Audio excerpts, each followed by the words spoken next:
Telugu Desam party జాతీయ అధ్యక్షులు శ్రీ నారా చంద్రబాబు గారి యొక్క నాయకత్వంలో, రాష్ట్ర అధ్యక్షులు అచ్చెన్నాయుడు గారి యొక్క సారథ్యంలో, టీఎన్టీసీ రాష్ట్ర అధ్యక్షులు గుట్టముక్కల రఘురామరాజు గారి యొక్క నాయకత్వంలో ఈరోజు తెలుగుదేశం పార్టీలో టీఎన్టీసీ గారి బలోపేతం చేస్తున్నారు.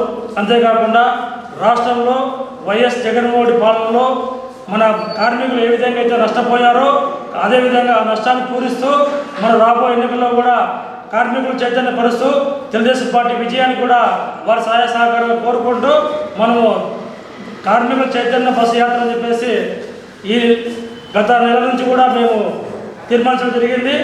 ఈ జనవరి 2వ తారీఖు నుంచి కూడా ఈ యొక్క బస్సు చైతన్య యాత్ర జరుగుతూ వస్తుంది.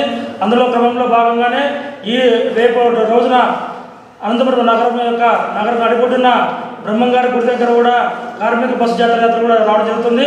కావున జిల్లాలో ఉన్నటువంటి టీఎన్టీసీ రాష్ట్ర, జిల్లా, మండల స్థాయి నాయకులు అందరూ కూడా అదేవిధంగా ప్రతి ఒక్క కార్మికులు కలిసి వచ్చి ఈ కార్యక్రమాన్ని చేయవలసిందిగా కోరుతున్నాం.